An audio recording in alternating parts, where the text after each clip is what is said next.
Ano po, Nay? Aalis na naman tayo? Saan na naman po tayo pupunta? Sa lugar kung saan kayo pinanganak. Babalik tayo sa San Pascual? Oo, matagal na rin naman ang panahon na lumipas. Tsak na wala nang nakakaalala sa malagim na pangyayari noon. Pero Nay, hindi ba kayo napapagod sa pagpapalipat-lipat natin? Kasi ako, pagod na. Mapapahamak tayo kapag hindi pa tayo umalis ngayon. Ano na naman ba ang ginawa niyo? Muntik na akong mapatay kanina ng asawa ng buntis na inaswang ko. Ano po? Huwag niyong sabihin na dito lang sa baryo na to, kayo ng aswang? Hindi ko na kasi napigilan ang sarili ko. Lalo't nakikita ko lagi ang babaeng yun na malaki ang tiyan. Ay, Nay naman. Nangako kayo na hindi kayo dito mambibiktima. Patawarin mo ako, anak. Hindi ko naman sinasadya. Dapat kasi sa bundok na lang tayo nanirahan eh. Alam mong hindi ako makakatagal sa ganong klase ng lugar. Hindi ko kaya na puro hayop lang ang kainin. Manghihina lang ako. Iba pa rin ang karne ng tao. Mahal ko kayo, pero hindi na tama ang ginagawa niyo.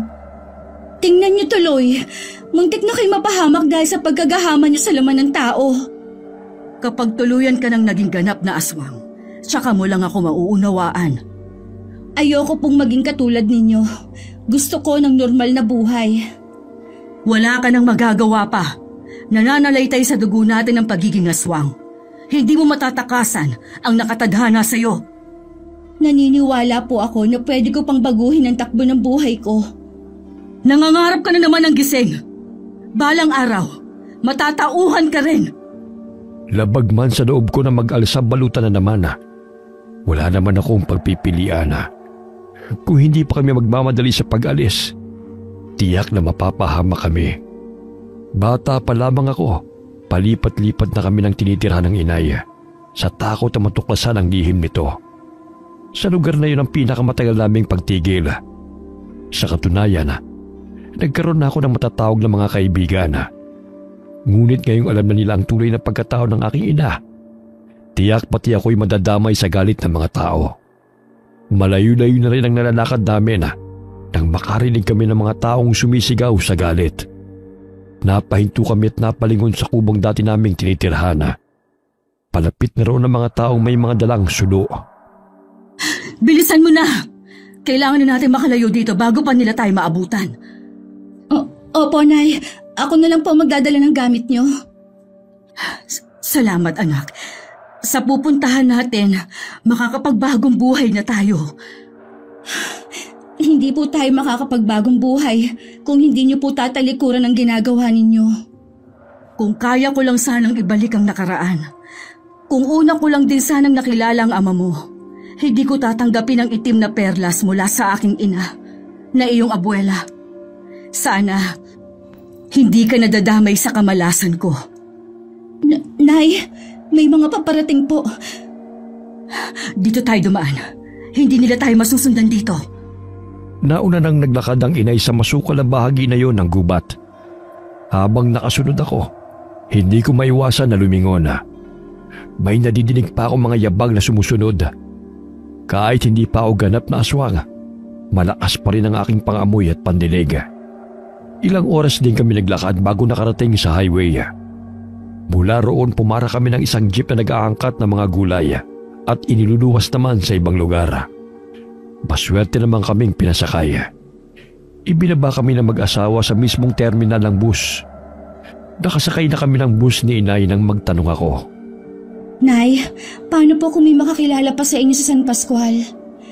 Maaaring maalala nila mga pangyayari noon, pero hindi ang mukha ko. Maliban sa malaki na ang tinanda ko, malaki rin ang magagawa nitong malaking peglat sa mukha ko, gawa na sunog doon, para hindi nila ako mamukaan. Hindi ko lang po maiwasan ang kabahan sa pagbabalik natin sa San Pascual. Mula ngayon, itanim mo sa isip mo, dayo lang tayo sa San Pascual. Walang dapat makaalam na doon ka ipinanganak at doon din namatay ang iyong ama. Tumango lamang ako kay inay at saka ibinaling na ang tingin ko sa labas ng bintana. Ilang sandali pa, Umalis na rin ang sinasakyan namin sa terminal. Magkahalong nararamdaman ko sa pagbabalik namin sa San Pascual. Marami ding katanungan na nagsasalimbayan sa isip ko. Nang lingunin ko ang inay, nakapikit na ito habang nakasandal sa upuan. Pinilit ko na lang din na matulog. Total mahaba pa ang biyahe namin. Bago magtanghalian, narating na namin ang San Pascual. Walang tricycle noon sa kanto kaya naglakad na lang kami papasok. Habang daan, napansin ko ang mga banderitas. Nay, piyesta yata dito. Bukas pa ang piyesta dito. Tamang-tama sa pagbabalik natin. Parang pagsalubong na rin to sa atin. Nay, saan naman tayo titira dito? Sa dating kinatitirikan ng bahay natin. Bilisan mo ang paglalakad mo. Mahapdi na sa balat ko ang init ng araw. Opo. Inayos ko na lamang ang belong tumatakip sa ulo ko. Habang naglalakad, maraming taong abala sa kanilang ginagawa. Bahagya na lang kaming sinulyapan ng mga ito. Marahil iniisip nila na nandun kami para sa piyesta. Wala silang kamalay-malay. Naaswang kaming mag-ina. May kubo na kaming dinatnan sa loob ng gubat. Sira-sira na yun, pero pwede pa namang tirhan. Kilala raw ng inay ang dating may-ari noon. Hindi na rin naman ako nag-usisa pa. Kinabukasan, araw ng piyesta. Wala si inay kaya naisipan ko munang gumala sa pinakasentro ng baryo. Hindi ko maiwasang mamangha sa laki ng simbahan doon. Marami ring stall ng iba't ibang paninda sa paligid ng simbahan. Napakaraming tao sa paligid. Narinig ko pa na meron daw prosesyon mamayang gabi. Hinintay ko nang gumabi para makapanood ng prosesyon. Dahil nawili ako, hindi ko na namalaya ng oras. Nang maalala ko, maghahating gabi na, kaya nagmamadali na akong umuwi. Habang daan, nakaramdam ako ng tila merong nagmamasid sa akin. Bibilisan ko na sana ang mga hakbang ko nang biglang may humarang sa daraanan ko. Isang nakakatakot na mabalahibong nilalang. Namumula mga mata nito sa pagkakatingin sa akin. Umangil pa yun bago tumakbo papunta sa kubo. Nang makapasok ako sa kubo, nadatan kong nagbibihis ang inay. Bakit ngayon ka lang? Kanina ka pa dapat nandito. Pasensya na po, Nay. Nalibang kasi ako sa piyesta. Hinintay ko na rin yung prosesyon. Palalampasin kong ginawa mong to. Pero sa susunod, ayoko nang aabutin ka ng hating gabi sa labas. Opo, Nay. Saan nga po pala kayo galing? Sa kabilang baryo. Sige na, matulog ka na. Kailangan maaga tayo bukas. Darating kasi ang tao na mag-aayos nitong kubo. Ayokong makita ka niya dito. Hindi po kaya delikado na magpapunta kayo dito ng ibang tao? Wala tayong pagpipilian. Huwag kang mag-alala. Sasabihin ko na kamag-anak natin ang dating may-ari nitong kubo para hindi na magduda ang taong yun. Tumangulang ako at nahiga na sa nag-iisang papag na naroon. Kinabukasan, init ng araw na tumatama sa mukha ko nagpagising sa akin. Nang maalala kong sinabi ng inay, agad akong bumangon. Naabutan kong inay na merong niluluto sa kusina sa labas ng kubo. Mag-almusal ka na muna. Nay, pwede po ba akong mag-ikot-ikot sa baryo? Pwede naman, basta wag mo lang kalilimutan ang bilin ko sa'yo. Kahit hindi ka kilala ng mga taga rito, maigi pa rin yung nag-iingat. Oo naman po, Nay. Tsaka po, baka makahanap ako ng trabaho na pwede kong pasukan dito. Ikaw ang bahala. Nasa hustong gulang ka na naman para magdesisyon sa bagay na yan. Gusto ko rin po kasing makatulong sa inyo sa gastusin natin. Basta mag-iingat ka lang. Huwag mo din kakalimutan ng mga bilin ko sa'yo. Opo, Nay. Hindi ko naman po nakakalimutan ng mga yon. Nang hindi na nagsalita ang inay, dinampot ko na ang tasa at sinalinan ito ng kape na galing sa termos. Habang kumakain, dumating naman ang tao na inupahan ng inay. Inutusan muna ito ng inay na manguha ng mga kawayan sa loob ng gubat. Ilang sandali lang, nagpaalam na rin ako. Tumango lamang ang inay sa akin. Habang papalayo, alam kong nakasunod ang tingin sa akin ang inay. Naglibot-libot muna ako malapit sa may simbahan. Doon ko kasi nakita na maraming tindahan na. Magbabaka sakali ako na kailangan nila ng tindera. Pero lahat sila binigyan ako ng alanganing tingin. Ang iba'y hayagan na sinabi na hindi nila kailangan ng tindera. Nagdesisyon na lamang akong umuwi. Mukha kasing walang gusto magtiwala sa akin. Habang daan, nakuha ang atensyon ko ng napakalaking mansyon sa malawak na solar. Kulay pula ang pintura nito. Tila nagniningning ang matingkad nitong kulay sa sikat ng araw. May kailangan ka ba, Ineng? Ho? Ano po yon? Ang sabi ko kung may kailangan ka. Kanina ka pa kasi nakatingin sa mansyon eh. Pasensya na po kayo. Hindi ko kayo napansin. Namangha po kasi ako sa laki ng bahay nyo. Ganyan na nagiging reaksyon ng mga nakakakita sa mansyon na to. Na kung tawagin ng iba Red Mansion. Napakaganda naman po talaga at bagay sa kanya ang pangalan dahil sa kulay nito. Ayaw ng may-ari na tawagin ito sa ganong pangalan. Villa Alejandra kasi to. Ipinangalan niya sa nasira niyang asawa. Ganun po ba? Ang ganda po pala ng kasaysayan ng bahay na yan. Siguro po, mahal na mahal ang may-ari ang asawa niya, kaya sa kanya ipinangalan. Sinabi mo pa. Ay nako, napakwento na naman ako. Ang daldal ko talaga. Pasensya ka na, Ineng ha. Naabala yata kita. Hindi naman po.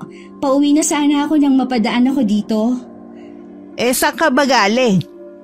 Teka, parang ngayon lang kita nakita dito sa San Pascual. Naumiesta ka ba kahapon? Kararating lang po namin dito ng inay ko nung isang araw. Nagbabakasakali po ako na makakahanap ako ng trabaho. Kaya lang po wala po akong makita. Dayo lang pala kayo dito sa baryo namin. Saan naman kayo nakatirang mag-ina? May kubo po sa bukana ng gubat. Doon po kami nakatira ngayon. Kamag-anak ba kayo nung may-ari nung kubo na yon? Opo, kamag-anak nga po kami. Kilala ko kasi ang may-ari. Naging kaibigan ko sila bago lumipat ang pamilya sa ibang lugar. Matagal na rin kasing walang nakatira ron. Buti buo pa yung kubo. Pinapaayos nga po ni inay ngayon. Meron po siyang inupahan na taong gagawa. Ganun ba? Sa bagay kung dun kayo titira wala namang problema kahit mga babae pa kayo. Tahimik kasi at walang loko-loko dito sa San Pascual. Sabi nga po ni inay, kaya pinili niya na dito na kami manirahan. Saan ba kayo galing na mag-ina? Bakit kayo lumipat dito? Taga-malayang probinsya po kami. Gusto lang po naming magsimula muli ng bagong buhay dito sa San Pascual. Ganun ba? Nabanggit mo kanina na naghahanap ka ng trabaho. Opo, pero baka subukan ko na lang po sa ibang araw. May iaalok ako sa iyong trabaho, baka gusto mo. Ayos lang po sa akin kahit ano pa yan. Kailangan ko lang po talaga. Masipag po ako at tsak na hindi kayo magsisisi. Kailangan pa kasi ng isa pang kasambahay sa bahay na to Baka lang gusto mo. Maglilinis ka lang at hindi ka titigil dito. Tinatanggap ko na po. Ang bilis mo naman magdesisyon. Sige, bumalik ka bukas ng 8:00 dito, ha? Hihintayin kita. Maraming salamat po, Aling. Naku, nakalimutan ko na magpakilala sa iyo. Ako nga pala si Salud. Manang Salud na lang ang itawag mo sa akin. Ako naman po si Annalyn. Ang ganda ng pangalan mo, bagay sa iyo. Ilang taong ka na nga pala, iha? 22 na po. Mas mukha kang bata sa totoo mong edad. O paano, Annalyn? Magkita na lang tayo dito bukas ha. Mag-doorbell ka lang. Baka tumawag ka lang Hindi kita maririnig kapag nasa loob ako. Opo, aagahan ko bukas. Maraming salamat po ulit. Masaya ko nang umuwi sa amin Pagdating doon wala nang lalaking gumagawa ng kubo namin Napansin ko kagad ang mga patak ng dugo na nasa lupa. Ang sayang nararamdaman ko ay biglang napalitan ng kaba. Lumabas naman sa likod ng kubo ang inaya. Nagtatanong ang mga mata ko sa kanya. Pero umiwas lamang siya ng tingin sa akin. Nay, nasaan na po yung lalaki? Kanina pa siya umalis. Hindi pa naman tapos ang trabaho niya. Ako na lang magtutuloy sa ginagawa niya. Magtapat po kayo, Nay. Ano po ang ginawa niyo sa lalaki? Mabuti pang huwag ka na lang magtanong. Hindi mo rin naman magugustuhan. Tama ang hinala ko kung ganon. Itong mga patak ng dugo na to sa lupa ay sa lalaking yon. Ginawa ko lang ang tama. Gusto niyang gulangan ako sa pera dahil iniisip niyang matanda na ako. Sana, ibinigay niyo na lang ang hinihingi niya kaysa pinatay niyo yung tao. Mabuti nga yon para hindi ko na kailangan lumabas mamayang gabi para maghanap ng pagkain. Meron na akong nakahanda para mamaya. Nay naman, akala ko ba gusto niyo magbagong buhay sa lugar na to? Oo, sinabi kong gusto kong magbagong buhay dito sa San Pascual. Pero hindi ko sinabi na hindi na ako kakain ng karne ng tao. Nay, ni katiting ba wala kayong nararamdaman na awa sa mga biktima ninyo? Kapag kumakalam na ang sikmura mo, hindi mo na yan maiisip pa. Ang mahalaga lang sa'yo, makain ng masarap na putahe na nasa harapan mo. Napailing-iling na lamang ako sa mga sinabi ng inay. Ilang araw pa lamang kami sa San Pascual. Meron na kaagad itong nabiktima. Tiyak na hahanapin ng lalaki ng pamilya nito. Noong gabi ako na lamang ang kumain ng hapunan. Ang inay nakaupo lamang sa tapat ng bintana. Naghihintay lamang ito ng oras para magpalit ng anyo. Bigla itong lumingon sa akin nang may malala na itanong. Nakahanap ka ba ng trabaho kanina? Opo, bilang kasambahay. Saan at kanino ka magtatrabaho bilang kasambahay? Sa tinatawag po nilang Red Mansion o Villa Alejandra. Ano ka mo? Doon ka magtatrabaho? Kilala niyo po ba ng personal ang may-ari ng bahay na yon? Oo naman. Doon nagtatrabaho ang ama mo bago siya namatay. Talaga po? Kung ganon, baka doon pa rin nagtatrabaho ang pumatay kay Itay. Malalaman mo kapag nandun ka na. Sinong nakausap mo sa malaking bahay na yon? Si Manang Salud po. Nandun pa rin pala ang babaeng yon. Sa bagay, malaki ang utang na loob niya sa pamilyang yon. Kilala po ba ninyo si Manang Salud?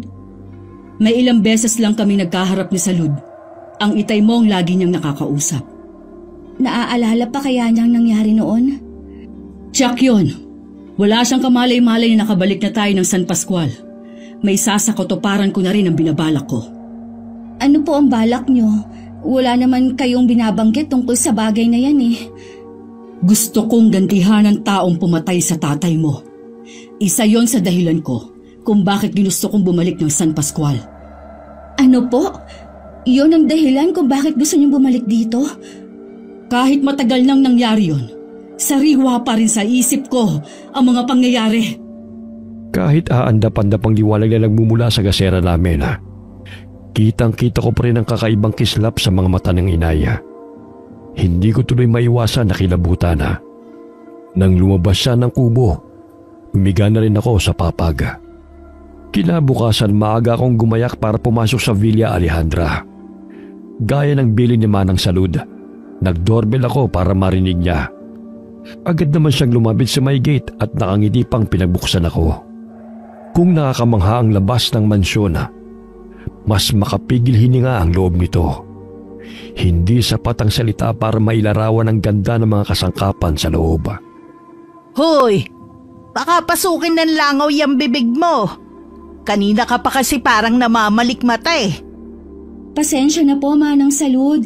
Hindi ko lang po maiwasan na mamangha. Akala ko maganda na ang labas ng mansyon, pero mas maganda pa pala ang loob.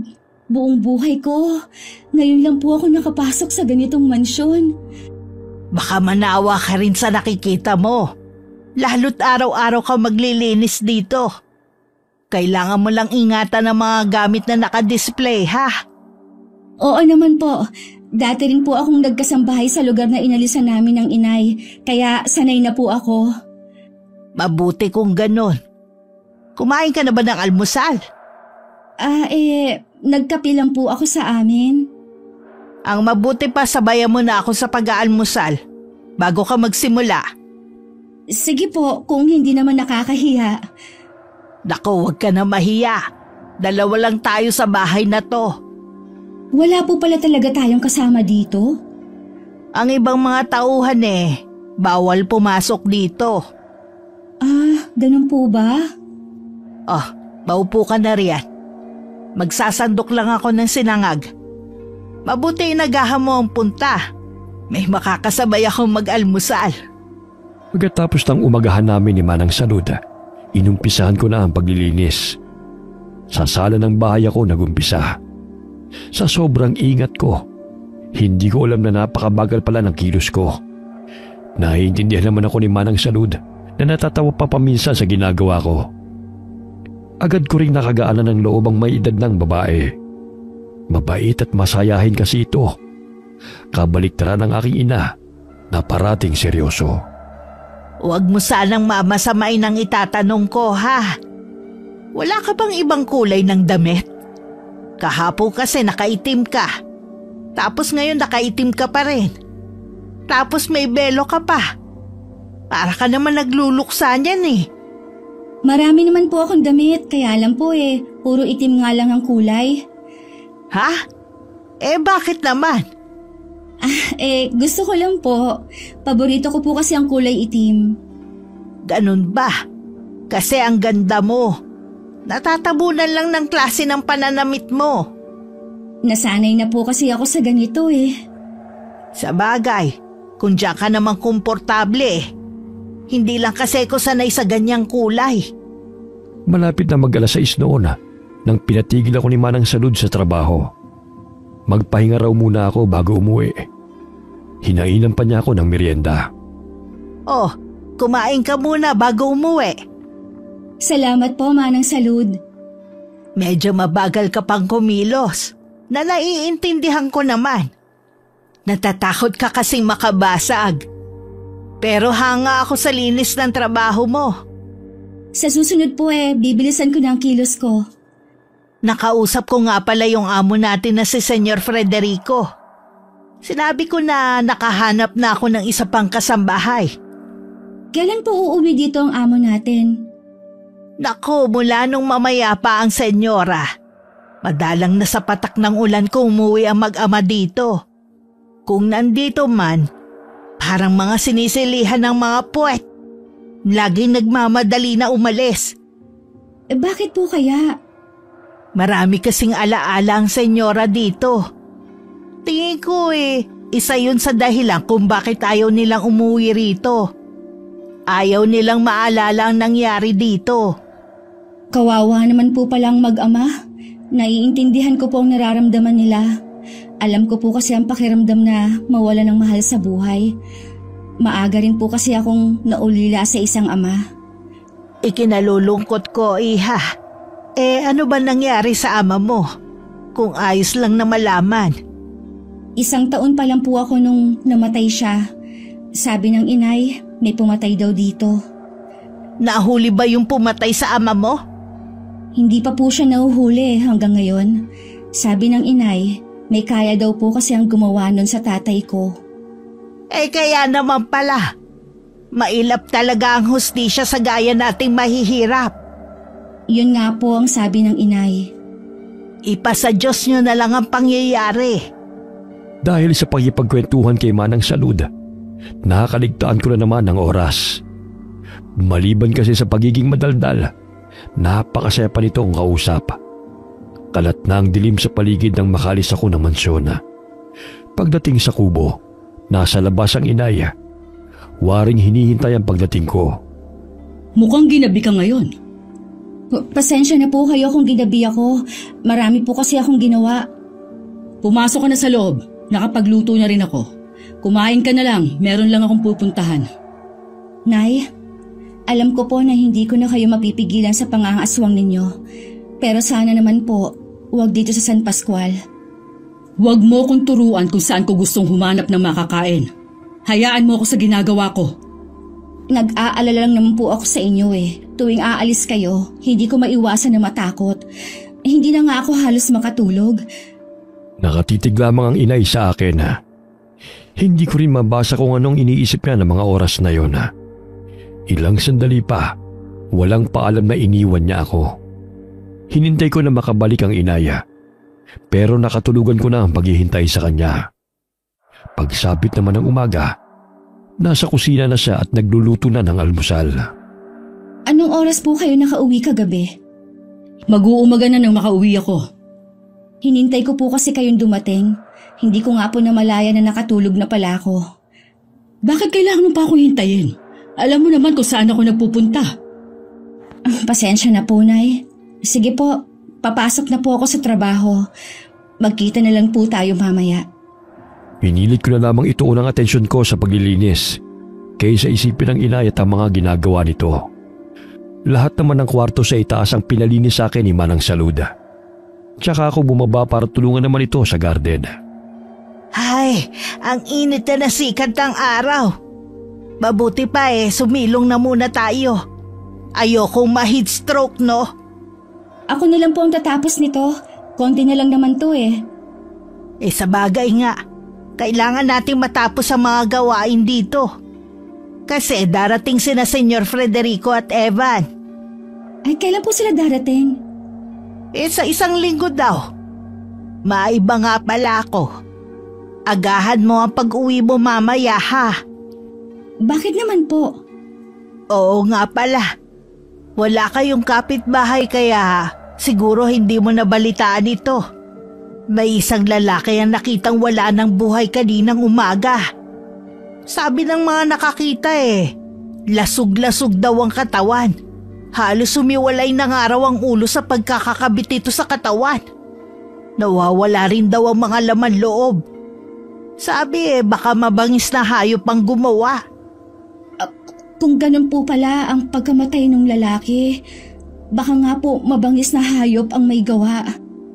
Kaya ikaw mag-iingat ka. Sa bungad pa naman kayo ng gubat nakatira. Wala ba kayo napapansin sa lugar na yon? Wala naman po. Tsaka, lagi po kasi akong maagang natutulog. Wala naman pong nababanggit ang ingay. Bilib nga ako sa inyo Ang tapang niyong mag-ina. Sanay na po kasi kami ng inay na kami lang dalawang magkasama mula nang mamatay ang itay. Kahit mag-isa lang ang inay mo, nagawa pa rin niyang itaguyod kang mag-isa. Tsaka maayos kanyang napalaki. Magalang ka kasi at marunong makisama. Gumiti lang ako at saka tumalikod na ako kay Manang Salud at nagkunwaring nagbubunot ng mga damo. Ayoko lang kasing makita niya ang panginginig ng kamay ko. Pag-uwi ng kubo, agad kong kinumprontang inay sa nangyari sa lalaki. Balita na po sa buong San Pascual ang nangyari sa lalaking inupahan niyo na gumawa dito sa kubo natin. Ano bang ipinag-aalala mo? Baka po malaman nila na kayo ang gumawa nun sa lalaki. Huwag kang matakot. Hindi nila malalaman na akong pumatay sa lalaking yun. Mag-iingat na ako sa susunod. Halimaw na ba talagang nananahan sa puso ninyo? Kung magsalita kasi kayo, parang napaka-casual lang sa inyong nangyari. Kapag naging ganap ka ng aswang, magiging ganito ka na rin magsalita. Hindi ako magiging katulad ninyong halimaw. Mabuti pang patayin niyo na lang ako. Huwag mong kalilimutan na ang taong tinatawag mong halimaw ay walang iba kundi ang iyong ina. Wala kang utang na loob. Pagkatapos kitang isilang sa mundong ito, kung alam ko lang sana na magiging swail ka, sana pinisil ko na lang ang ilong mo nung sanggol ka pa lang hanggang sa mamatay ka. Sana nga po, Nay. Pinatay niyo na lang ako noon. Kaysa naman nakasama ko nga kayo, hindi ko naman maranasan na maging normal ang buhay. Ilang beses ko bang sasabihin sa'yo, hindi para sa atin ang buhay na katulad ng mga tao. Hindi natin sila kauri. Mas nakahihigit tayo sa kanila. Kahit ano pa ang sabihin ninyo, hindi ako makakapayag na maging ganap na aswang. Wala ka nang magagawa pa. Kahit pa ulit-ulit ka magrebelde dyan, kung anong kapalaran ko, ganon din ang mangyayari sa'yo. Kung hindi lang kasalanan na Kitlil ang sariling buhay, noon ko pa ito ginawa. Annalyn! Bumalik ka dito! Annalyn! Sunod-sunod ang nagaganap na pagpatay sa San Pascual. Binalo tuloy ng matinding takot ang mga residente. May hinala ang ilan na baka hindi isang mabangis na hayop ang may gawa ng mga yon. kundi isang mabangis na aswang. Ngunit ni isa, wala pa makapagpatunay kung totoong may aswang sa lugar. Dumating na rin ang mag-amang Frederico at Evan sa mansyon ng gabing yon. Umabot na rin sa kanilang kaalaman ang nagaganap sa San Pascual. Totoo kaya yung nakarating sa ating balita pa? Hindi ko alam, iho. Pero masama ang kutob ko sa nangyayari. Mali po ata na umuwi tayo ngayon dito. Tama lamang ang pag-uwi natin dito. Kung tama ang kutob ko na nagbalik na siya rito sa San Pascual, haharapin ko siya. Pagbabayarin ko siya sa ginawa niya sa mama mo at sa kapatid mong nasa sinapupunan pa niya. Kaya humanda ka, iho, sa malaking laban na kakaharapin natin. Lagi naman po akong handa. Masama pa rin ang loob ko kay Inaya.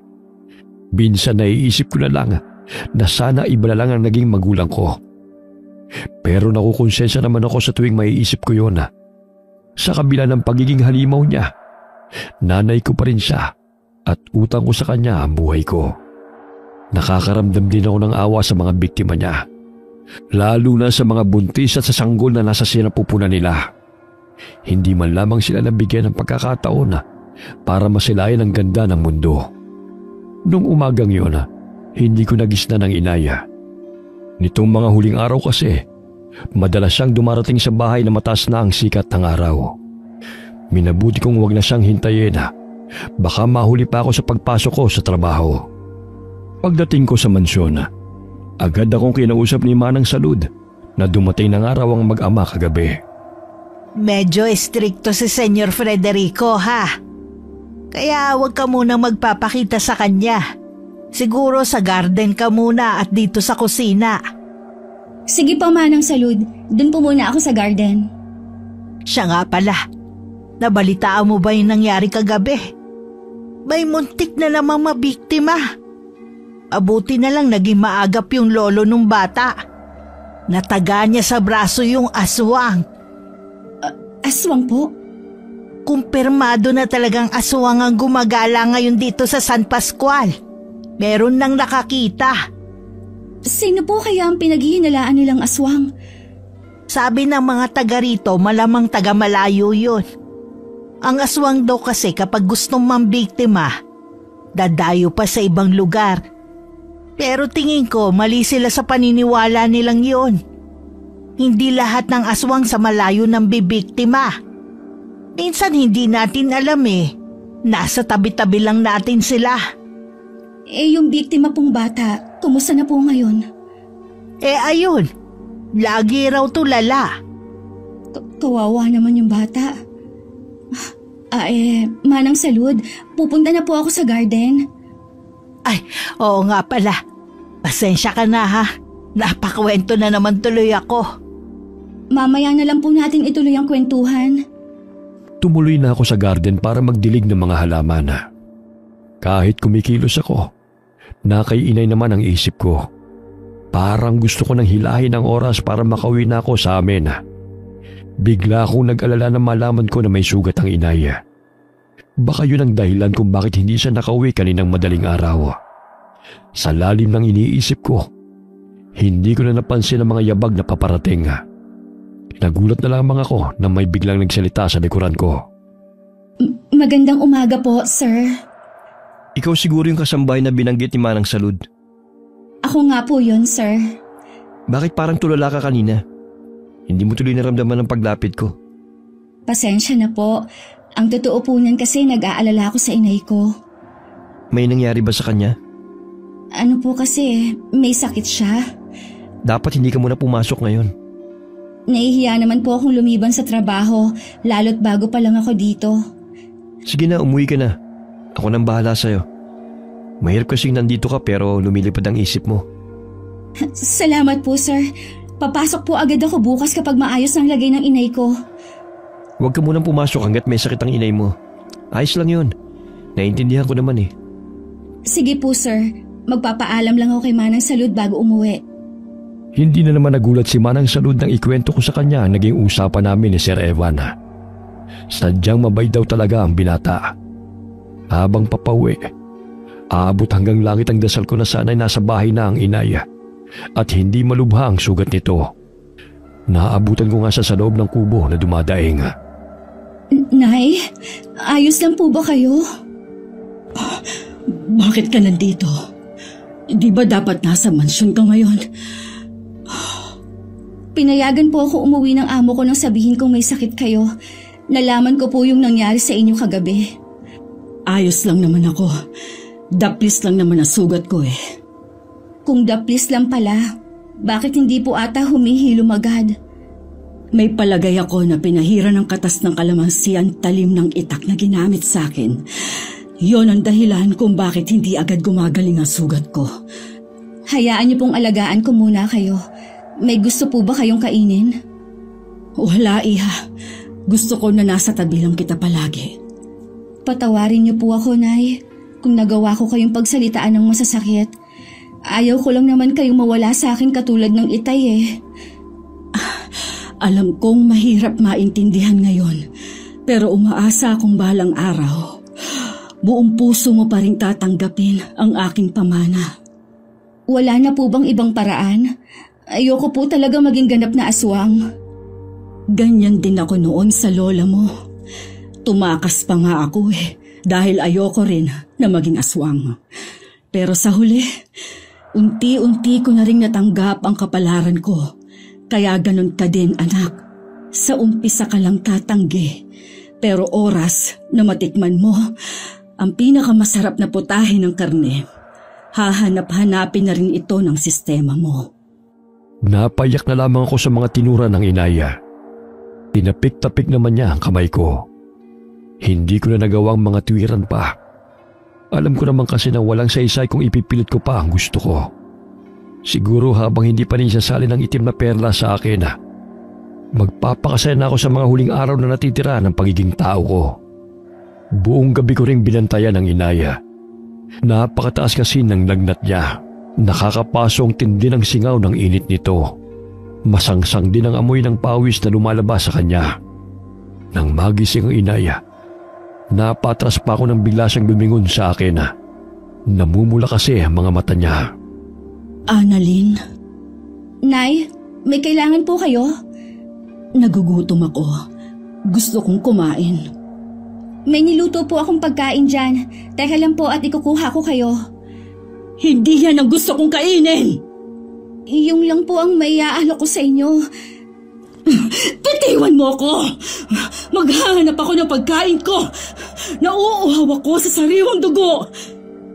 Oh, Nay, wag po muna kayo tumayo. Nay, wag po kayo umalis. Delikado po sa labas lalo't mahina pa kayo. Lalo akong manghihinga kung hindi ako makakakain ng sariwang laman ng tao. Kaya wag kang makialam. Nay, bumalik po kayo.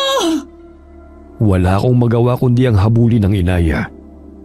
Napakabilis nitong kumilos. Naabutan ko pa siyang pumasok sa isang bahay. Bago pa ako makalapit, nakarinig ako ng nakakakilabot na sigawan ng mga bata. Tinakpan ko ang tenga ko habang umiiyak. Hanggang sa tumahimik ang paligid. Nasa likod ako ng isang puno. Pagsilip ko, nakita kong lumabas ang inay habang dinidilaan ng kamay nitong may dugo. Puno rin ng dugo ang damit at buong paligid ng bibig nito. Kinabukasan, malakas na ulit ang inaya.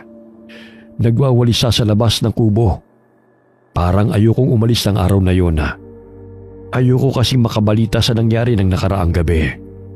Samantalang sa mansyon, halos madurog na ang kamao ni Senyor Federico sa matinding galit. Kasalukuyan niyang kausap si Manang Salud. Natitiyak ko na yun din ang aswang na pumatay sa asawa ko. Nararamdaman ko na iisa lamang sila. Kung siya nga po yun, bakit kaya hindi pa siya nagpapakita rito? Baka tumetsyempo lamang siya. Hindi ganun kadali na makapasok rito sa mansyon. Kung makikita niyo po sana ang mga katawan ng magkakapatid na yun. Nakakaawa ang mga sinapit. Hindi ko rin tuloy maiwasang sisihin ng mga magulang nila. Kung bakit iniwan sa kubo na walang kasama. Magbigay ka ng tulong sa pamilya nila, Salud. Opo, mamaya po pupuntahan ko sila. Siya nga pala. Nasaan yung bagong kasambahay na kinuha mo? Mula nang dumating ako, hindi ko pa siya nakikita. Nakilala na po siya ni Evan.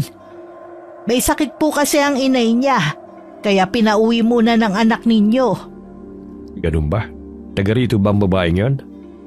Kararating lang po nila bago yung piyesta dito sa atin. Sa bukana po ng gubat sila nakatira. Nabanggit mo dati na silang mag-ina lang kamo ang magkasama? Ganun na nga po, senyor. Matagal na daw pong patay ang ama ni Annalyn. Nakilala mo na bang ina ng babaeng yon? Hindi pa po. Sabi kasi ni Annalyn ayaw kasi ng ina nito ang maraming tao. Kapag pumasok ng babaeng yon, dalhin mo sa akin. May ilang katanungan lang akong gusto sabihin sa kanya. Opo, senyor. Kapag pumasok na po siya bukas. Hindi ka dapat nagpapapasok ng kung sino-sino lamang sa loob. Bakit naman po, senyor? Hindi natin kilala ang pagkatao ng babaeng yon. Paano Kung iniisip niyo po na aswang si Annalyn, nagkakamali po kayo. Nung araw na pumasok siya dito sa mansyon nakapasa naman po siya sa pagsubok. Hindi po kumulo ang langis na lagi kong dala. Tumitingin din po siya ng diretso sa mga mata ko. Hindi po baliktad ang refleksyon ko sa kanya. Kailangan pa rin nating makatiyak. Sige po, senyor. Kayo ang bahala. Sasabihan ko na lang po siya na humarap sa inyo. Kinabukasan nga, pumasok na ako sa trabaho ko sa mansyon. Gaya ng inaasahan ko. Kahit saan ako pumaling, usap-usapan ngayon ang nangyari sa tatlong magkakapatid. Lalo kong nanlumo ng marinig na edad 10, 7 at 3 gulang lamang ang mga ito. Mabuti nakapasok ka na. Kumusta ang inay mo? Magaling na po siya. Bakit parang matamlay ka? Masama ba ang pakiramdam mo? Hindi po, Manang. Bakit ka umiiyak? May problema ka ba, ha? Sabihin mo, nandito lang ako para makinig. Nabalitaan ko po yung nangyari sa magkakapatid. Naaawa lang po ako sa sinapit nila. Ako nga din Halos lahat naman ng mga taga rito. Nakakapanlumo ang sinapit nila. Yung nanay nga nila halos mabaliw-baliw. Hindi pa rin nakakausap hanggang ngayon. Sana mabigyan sila ng hustisya. Mahirap po yata na mabigyan pa sila ng hustisya kung aswang ang pumatay sa kanila. Oo nga, pero umasa pa rin tayo. Siya nga pala. Gusto kang makausap ni Senyor Federico. Nasa garden siya ngayon. Puntahan mo na lang. Bakit po kaya gusto niya akong makausap? Baka tatanungin ka lang niya ng ilang bagay. Natural lang naman yon dahil hindi ka pa niya nakikita. Sige na, puntahan mo na lang siya. Kahit kinakabahan sumunod na ako sa sinabi ni Manang Salud. Sa gilid ako ng bahay dumaan papunta sa garden. Nakita ko naman ang senyor na nakatayo at nakatingin sa mga bulaklak. Marahil naramdaman nito na parating ako, kaya lumingon ito sa direksyon ko. Nanunuring tingin ang ibinigay nito sa akin. Napatungo na lamang tuloy ako dahil sa hiya. Magandang umaga po, Senyor Federico. Ikaw palang sinasabi ni Salud na bagong kasambahay rito. Ilan taong ka na, iha? 22 po. Nasabi pa ni Salud na kayo lamang ng iyong ina ang magkasama. Nasaan bang tatay mo? Matagal na po siyang patay. Ang nanay mo ba'y may trabaho rin? Wala po. Nasa kubo lang po namin siya. Sa bukana pala kayo ng gubat naninirahan. Buti hindi kayo sinasalakay ng mabangis na hayop o yung sinasabi nilang aswang. Siguro naman nababalitaan mo nangyayari dito sa San Pascual. Hindi naman po. Kung totoo po ang sinasabi nila na may aswang na gumagala, may mga pangontra naman po kami. Kung wala palang trabahong nanay mo, alokin ko sana siya magtrabaho dito sa mansyon o kaya sa plantasyon. Pasensya na po kayo, senyor. Sigurado po kasi akong hindi tatanggapin ng ina yung inaalok ninyong trabaho. Hindi po kasi siya humaharap sa tao. Bakit naman? Madalas po kasing nakakaranas ng diskriminasyon ng inay dahil sa malaking peklat sa mukha niya. May peklat sa mukha ang inay mo? Ano nangyari sa kanya? Naksidente ba siya noon? Nakuha niya po yun nung masunog ang dati namin tinitirhan noon. Ganun ba? Dahil nakatungo ko sa pagkipag-usap, hindi ko na nakita ang pagtiim ng anyo at pagkuyom ng palad ni Senyor Frederico. Nang wala na itong itanong, magalang naman akong nagpaalam. Nang makaalis ako, lalong nagdilim ang anyo ng matandang lalaki. Gamit ang tungkod, pinaghahampas nito ang mga bulaklak. Tinanong naman ako ni Manang Salud kung ano ang mga sinabi sa akin ng amo namin. Sinabi ko naman lahat ng mga pinag-usapan namin ni Senyor Frederico. Mabait naman yun si Senyor. Medyo istrikto lang talaga. At naging malulungkutin na nga mula nang mamatay ang asawa. Manang Salud, ano po ang ikinamatay ng asawa niya? Kung hindi niyo po mamasamain ang pagtatanong ko. Karumal-dumal ang nangyaring pagkamatay ni Senyora Alejandra. Na nung mga panahon na yun 7 buwang buntis. Pinatay po ang asawa niya? Sino naman po ang gagawa ng ganun sa babae at buntis pa man din? Isang aswang ang pumatay kay Senyora. Walang awa nitong kinain ng sanggol sa sinapupunan nito. Isang aswang pala. Marami pa ring taga rito ang nakakaalam sa pangyayaring yon. Pero dahil malaki ang respeto nila kay Senyor Frederico, naging tikom ang kanilang bibig para pag-usapan pa ang nangyari. Sino po kayang aswang ang gumawa nun? Kilala niyo po ba? Pasensya ka na, Iha. Hanggang doon lang ang masasabi ko sa'yo. Okay lang po, Manang Salud. Pasensya na rin po kung nagiging mausisa ako. Wala yun. Mabuti na rin siguro na kahit papano may alam ka sa lihim ng pamilyang pinagsisilbihan natin. Tingin ko nga po marami pang lihim ang pamilyang ito. Wala pang isang linggo ay umalis na rin ang mag-ama para bumalik sa Maynila. Nagtataka rin si Manang Salud sa biglaang pag-alis ng mag-ama. Pero hindi na rin siya nag-usisa pa. Nararamdaman ko na may mas malalim na dahilan kung bakit biglang umalis ang mag-ama.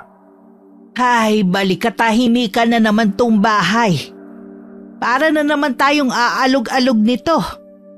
Bakit kaya bigla silang umalis? Akala ko pa naman magtatagal sila dito. Hindi ko rin alam, Iha. Pero siguro isa sa mga dahilan yung gumagalang ang aswang dito sa San Pascual. Nakakatakot naman kasi Kung makikita mo ang mga tindahan dito, naging matamlay na. Apektado rin. Kahit maliwanag pa, nagsasara na sila. At kanya-kanya ng tago. Palagay ko po, ang pinakaligtas na lugar ay ang bahay na to. Tsak na hindi makakapasok ang aswang dito. Mali ka, Iha. Hindi ito ang pinakaligtas na lugar, kundi ang loob ng simbahan. Oo nga po, tama kayo. Nagsisimba ka ba, Iha? Ang totoo po niyan, hindi pa ako nakakapasok sa simbahan, maliban lang po nung binyagan ako. O sige, minsan sumama ka sa akin sa pagsisimba. Sige po, gusto ko rin kasi mapasok ang simbahan dito. Napipilitan na lamang na sumang-ayon ako kay Manang Salud. Kahit hindi ako sigurado na walang masamang mangyayari sa akin kapag pumasok ako sa simbahan. Habang abala ako sa paglilinis, tumunog ang telepono sa sala. Agad ko namang tinawag si Manang Salud na pababa naman ng hagdan dala ang laundry basket. Naroon lamang ako at nakikinig sa pinag-uusapan nila. Matapos ang pakikipag-usap ni Manang, bumaling siya sa akin. Si Senyor Frederico ang kausap ko. Sabi niya kung pwede ka daw magstay in na lang. Lingguhan daw ang day off mo. Tatanungin ko po muna ang inay. Baka kasi hindi niya ako payagan Tsaka nag-aalala din po ako na wala siyang kasama sa kubo namin. Kaya nga ewan ko ba kay Senyor Frederico kung bakit naman siya nag-utos ng ganon. Susubukan ko pa rin po magpaalam kay inay. Sana makilala ko din ang inay mo. Siguro kasing ganda mo siya. Tsak po na maganda ang inay nun. Kaya lang po, nagkaroon siya ng malaking peklat sa mukha Ganun ba? Kawawa naman palang inay mo. Sa lahat po ng ayaw nun, yung kinakaawaan siya. Matapang po kasi yun. Dapat lang pala mag-ingat ako sa pagsasalita kapag nakaharap ko siya. Nang makauwi ako ng hapon na yon, nadatnan ko ang inay na nasa labas ng kubo. Tila malalim ang iniisip nito. Dahil hindi man lang nito naramdaman ang pagdating ko. Tumikhim ako para makuha ang atensyon niya. Lumingon naman siya sa akin. Mabuti maaga ka ngayon. May kailangan akong sabihin sa'yo. Tungkol po sa anong sasabihin niyo? Kailangan na nating umalis dito sa San Pascual. Ho? Aalis na naman tayo? Bakit po? May nakaalam na ba ng sekreto niyo sa mga taga rito? Wala. Pero gusto lang kitang ilayo sa lugar na to. Ako na lang ang babalik para maisakatuparan ko ang plano ko.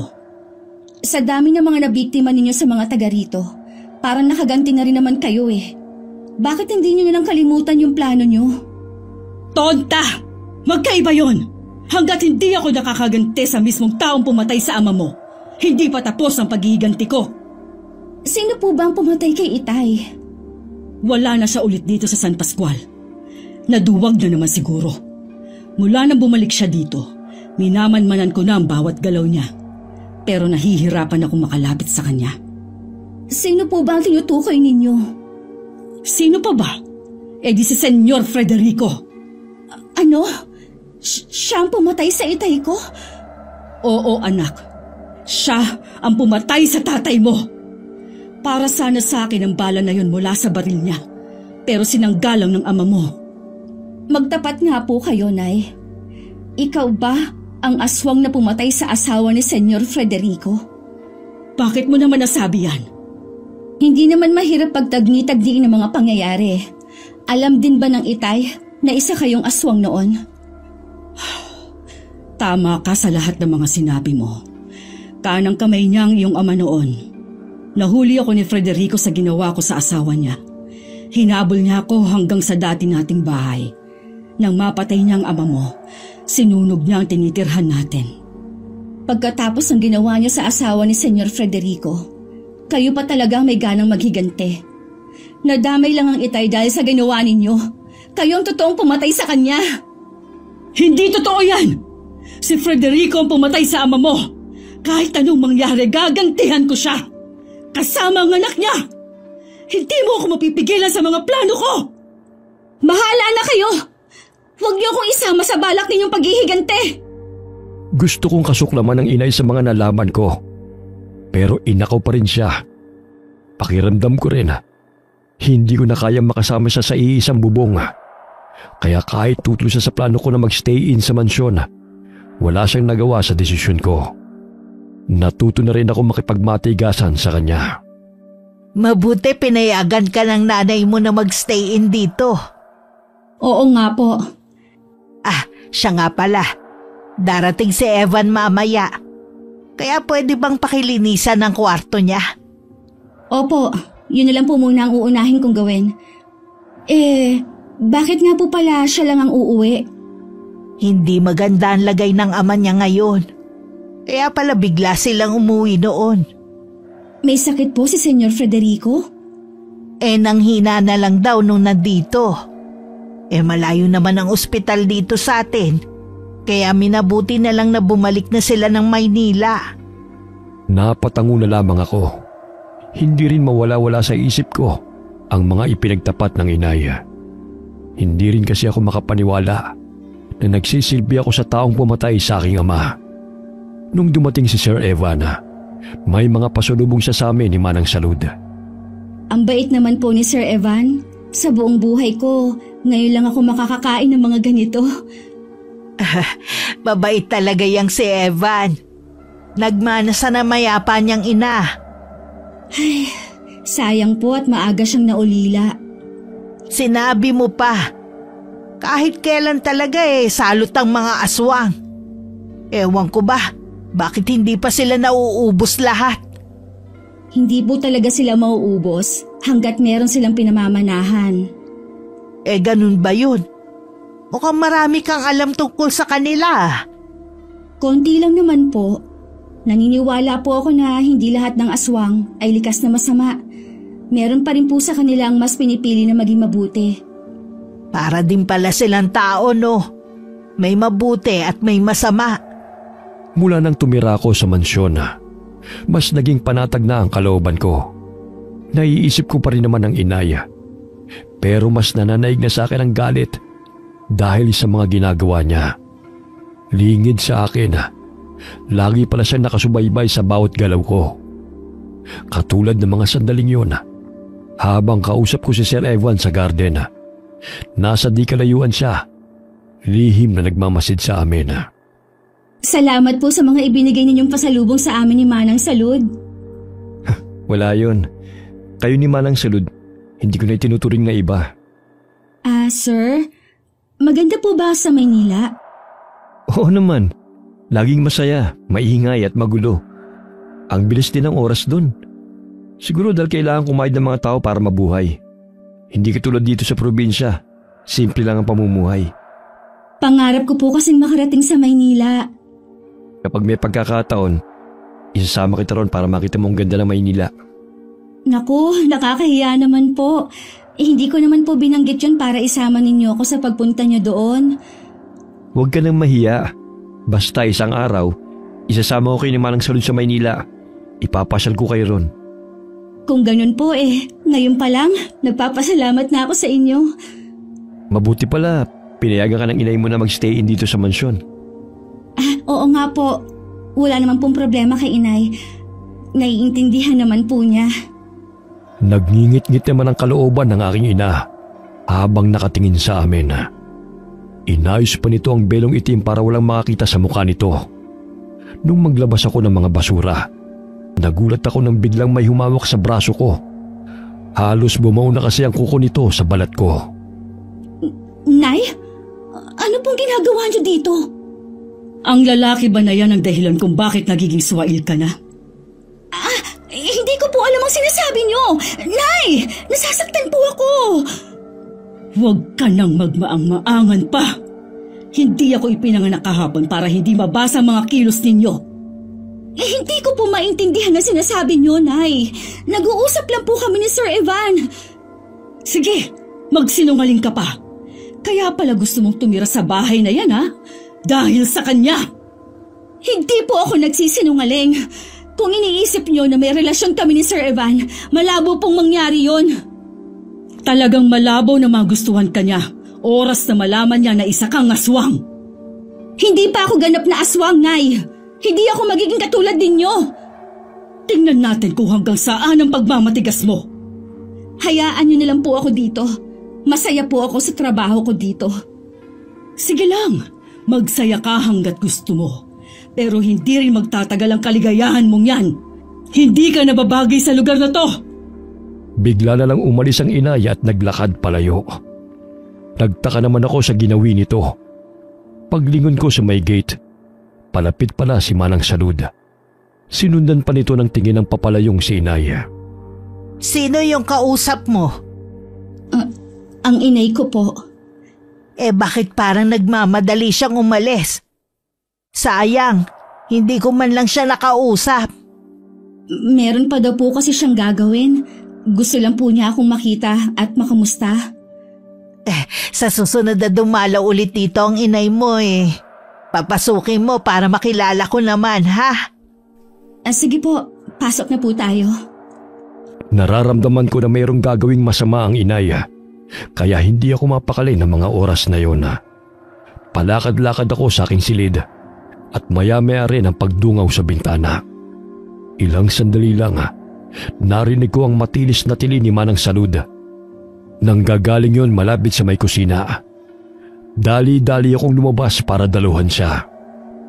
Manang Salud! Annalyn! Tulungan mo ako! Nandito ako! Naabutan ko si Manang Salud na nasa sulok. Duguan habang inaatake ng malaking baboy ramo. Hindi na ako nag-akasaya ng oras. Kinuha kong nakita kong malaking kahoy na nakasandal sa padera. Malakas ko yung inihampa sa aswanga. Sumisingasing ito na bumaling sa akin. Bago pa ito tuluyang makalapit sa akin, Isang putok ng baril ang umalingaw-ngaw sa paligid. Paglingon ko, umuusok pa ang duluhan ng baril na hawak ni Sir Evan. Mabilis namang sumibad palayo ang baboy ramo. Malapit na ito sa pader nang biglang mag-anyong pusang itim at saka tinalo ng kabilang pader. Nilapitan ko naman si Manang Salud na hinang-hinadal sa mga tinamong sugat sa katawan at mukha. Hindi rin maipinta ang mukha nito sa matinding sakit na nararamdaman. Maraming salamat. Akala ko talaga katapusan ko na. Buti dumating kayo. Kailangan pong magamot ang mga sugat ninyo. Tutulungan na kita sa pag-alalay kay Manang. Sa silid sa ibaba na lang namin dinala si Manang Salud. Umiiyak din ito sa kirot ng mga sugat. Napapaigik pa ito tuwing dadampi ang bulak na may alkohol. Ano po bang ginagawa niyo sa labas ng bahay, Manang Salud? Dapat nagpapahinga na kayo sa silid niyo na ganitong oras. Nakarinig kasi ko ng mga kalusko sa may kusina. Paglabas ko, nakakita ko ng tao. Sisigaw na sana ako ng magnanakaw nang makita kong bigla siya naging baboy ramo. Tapos inatake niya ako. Akala ko talaga yun na ang katapusan ko. Kailangan pa rin nating patingnan si Manang Salud sa albularyo. Hindi ba dapat sa doktor? Tama si Annalyn. Albularyo ang kailangan ko. Tsaka, mahihirapan lang kayong ipaliwanag sa mga doktor ang totoo nangyari sa akin. Sige, kung yan ang makakabuti. Pero kailangan po nating malinis ang mga sugat nyo. Tisin nyo lang po ang hapde. Hindi ako makapaniwalang sa tanda kong to eh. Meron pa akong makakaharap na aswang. Kailangan tong malaman ni Papa. Tatawagan ko po siya mamaya. Iniisip mo ba, iho, na siya ang aswang na pumatay sa mama mo? Walang duda siya na ngayon. Nandito siya para maghigante. Kailangan nating mag-ingat. Siguradong babalik siya rito. Paghahandaan natin ang pagbabalik niya. Tahimik lamang akong nakikinig sa kanilang pag-uusap. Hindi ko rin maiwasan na kabahan at matakot para kay Inaya. Kailangan ko siyang balaan. Pero may bahagi ako na nagsasabi na mas makakabuti kung matatapos na ang kasama nito. Nagpasya ako na puntahan siya sa kubo bukas din ng umaga. Dala ng nararamdaman ko, hindi ko na napansin ang pagsunod sa akin ni Sir Evan papunta sa kubo. Tuwang-tuwa naman ang inay nang makita ako. Abot tenga ang ngiti sa akin. Umiwas naman ako nang akmang yayakapin niya ako. Bakit kailangan niyo pong saktan si Manang Salud? Wala naman po siyang kasalanan sa inyo. Inaagaw ka niya sa akin. Ako ang ina mo. Pero sa nakikita ko, mas nagiging malapit ka na sa kanya. Mabait po siya sa akin. Sana nga po, siya na lang ang naging nanay ko. Kung ganon, sa susunod, tatapusin ko na siya. Hindi ko kayo papayagan. Hindi ako papayag na saktan niyo mga taong malapit sa akin. Huwag mo akong subukan, Annalyn. Hindi mo ako kaya. Lahat ng mga taong mahalaga sa'yo, papatayin ko para wala ka ng dahilan para tanggihan ang pamana ko sa'yo.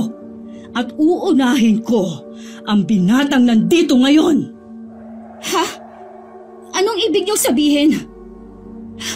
Sir Evan, anong ginagawa niyo dito? Sinundan kita. Ikaw pala si Perlita, ang pumatay sa mama at kapatid ko. Ako nga at ama mo ang pumatay sa asawa ko na ama ni Annalyn. Kung hindi mo pinatay ang mama ko, hindi sana mangyayari kay Mang Roland. Huwag niyong isisi sa ama kung nangyari sa kanya. Tama, si Sir Evan, Nay. Tumahimik ka! Isa kang traidor, swail na anak. Kaya mong ipagpalit ang sarili mong ina para lang sa sinasabi mong normal na buhay. Pues, hindi mo yun mararanasan hanggang nabubuhay ako. Tumigil na po kayo, Nay! Maawa na kayo kay Sir Evan!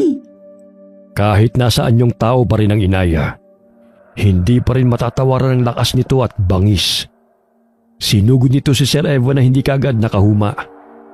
Nakalmot ito ng inay sa dibdib na ikinasugat nito. Nagpambuno sila, pero hindi matapatan ni Sir Evan ang lakas ng inay. Pumasok ako sa kubo at may kinuha ako doon na maliit na bote ng langis. Ginagamit yun ng inay para mapabilis ang paghilom ng kanyang sugat. Ipinapahid din niya ito sa buong katawan niya. Akmang dudukutin na nito ang puso ng binata. Nang ipakita ko sa kanya ang hawak ko. Pakawalan niyo si Sir Ivan, Nay! Dahil kung hindi, babasagin ko to! Ibigay mo sa akin yan! Wala ka talagang kwentang anak! Nakakapagsisi na ikaw pang naging anak ko! Ikaw pa pala ang magpapahamak sa akin! Ilang beses kitang kinausap nun. Nagmamakaawa na ako sa iyong tama na. Pero mas pinili mo pa rin na maging halimaw. Dahan-dahang bumitaw ang inay kay Sir Evan habang nakatingin sa akin. Hindi ko inaasa na may dala pa ng baril ang binata at pinutukan nito ang inaya. Mabuti na lamang mabilis na nakaiwas ang inaya at tumakbo papuntang kakahuyan.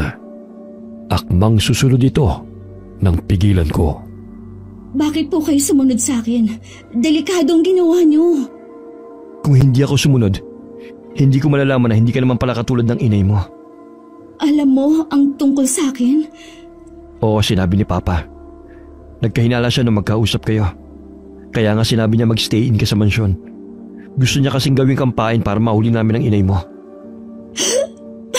Patawarin niyo po ako. Hindi ko naman gusto na maging aswang. Kung pwede ko lang sanang piliin ang kapalaran ko, ginawa ko na sana. Biktima ka rin dito. Wala kang kasalanan sa ginawa ng inay mo. Nananalaytay pa rin sa ugat ko ang dugo ng isang aswang. Tsaka na natin isipin yan.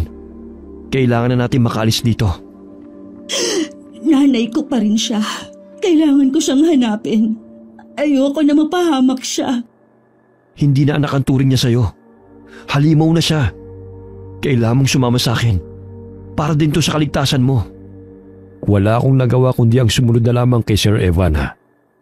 Nilingon ko pa kung saan pumunta ang inaya. Alam kong nasa paligid lamang siya.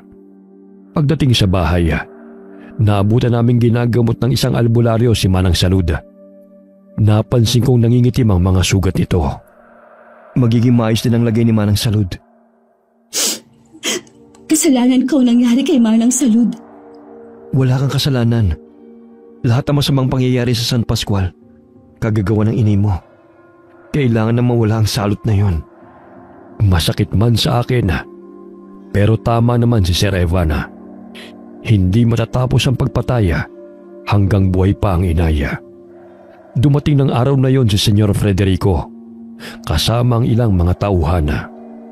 Sino sila pa? Binayaran ko ang mga yan para tugisin ang halimaw na si Perlita. Sigurado po ba kayo sa kanila? Oo naman. Gusto ko na rin matapos ito. Nakasilip ako sa may bintana at nakita ko mga lalaking armado na parang sasabak sa gyera. Malalaki rin ang mga katawan nito. Ang mga hilatsa ng mukha ay tila hindi papahuli ng buhay.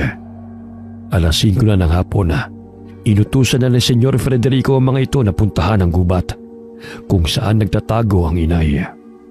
Nag-aalala ka ba sa nanay mo? Kahit ano pa po siya, nanay ko pa rin po siya. Pero tama din naman na matapos na ang kanyang kalupitan. Kung sakaling maulila ka, nandito lang ako para sa iyo. Wala akong pamilya at mag-isa na lang sa buhay. Handa kitang kupkupin. Salamat po, Manang Salud.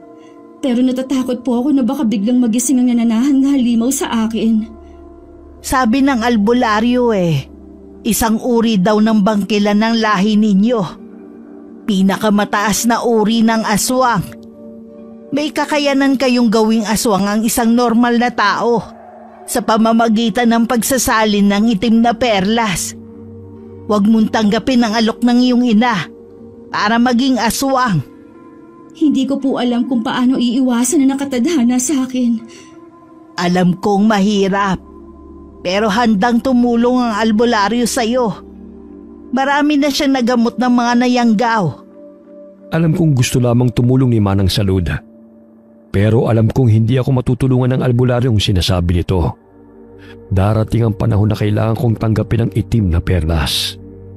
Samantala, kalat na ang dilim ng marating ng 10 kalalakihan ng gubat kung saan naroon ang inaya.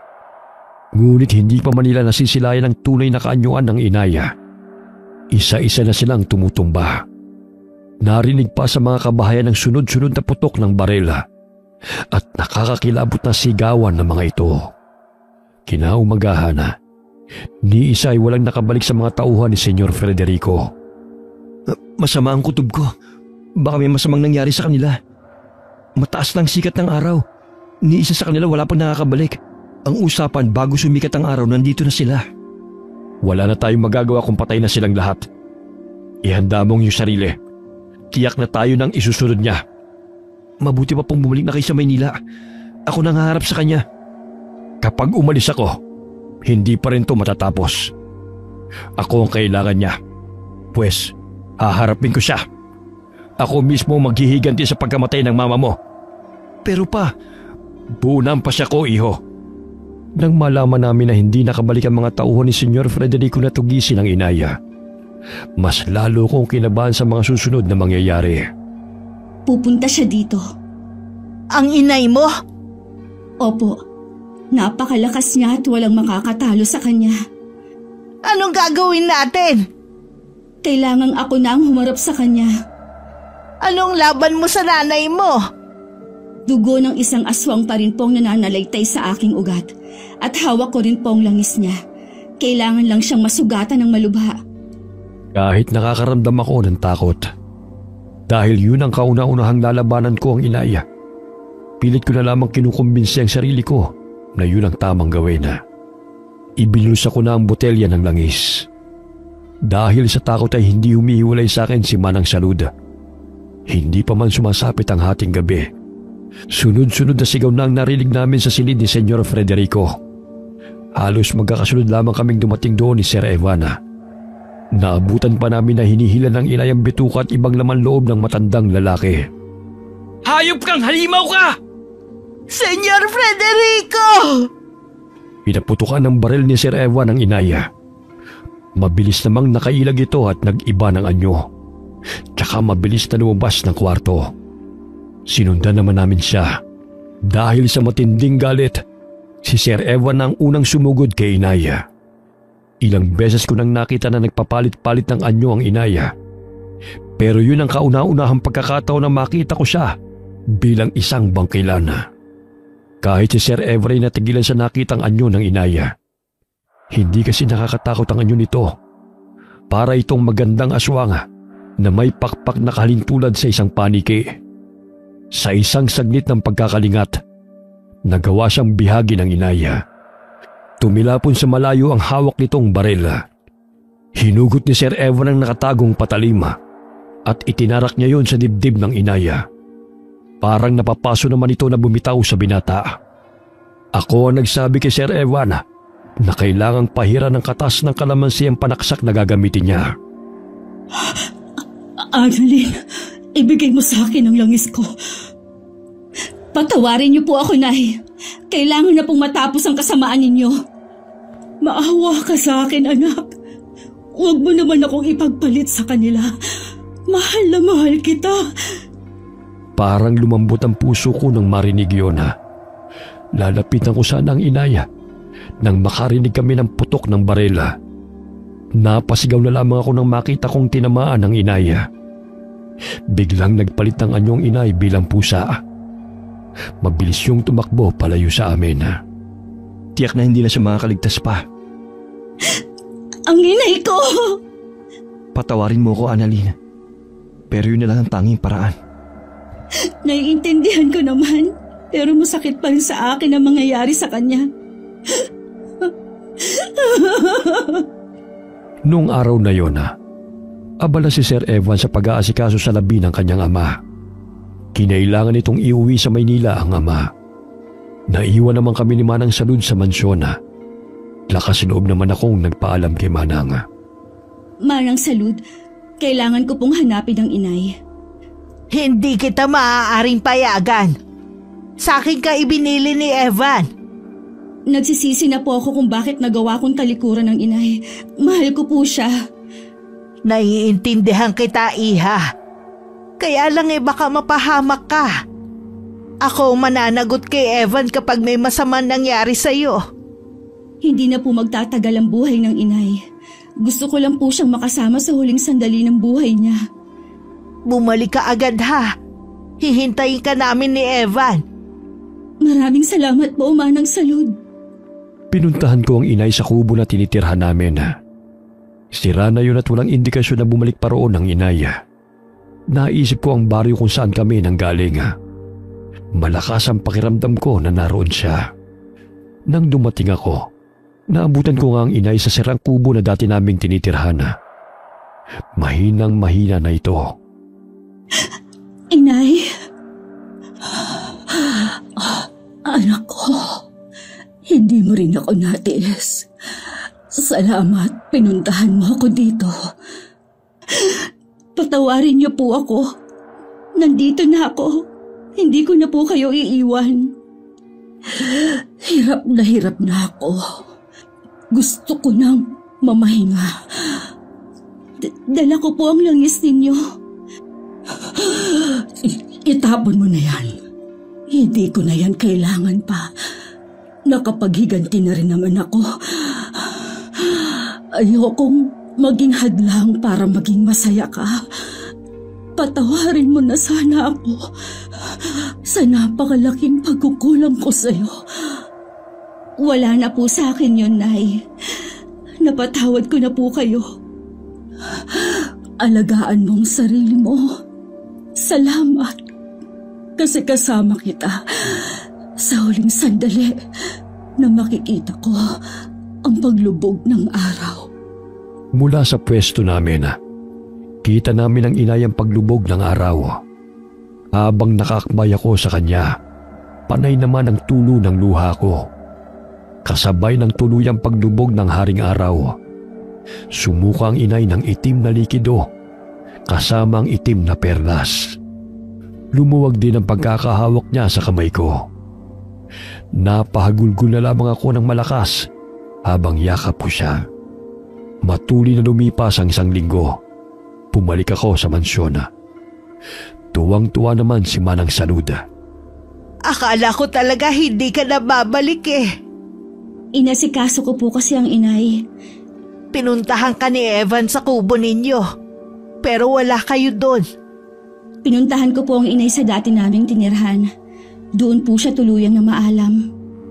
Sobrang nag-aalala sa'yo si Evan. Akala niya may masamang nangyari sa'yo. Nasaan na po siya? Nasa Maynila siya ngayon. May kailangan lang ayusing ilang bagay.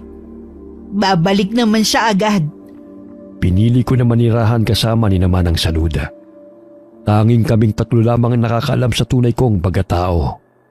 Labis akong nagpapasalamat na sa kabila ng pagiging aswang ko, ay may tumanggap pa rin sa akin nang hindi ako hinuhusgahan. Sa pagkawala ng inaya, naging tahimik na muli ang San Pascual. Wakas.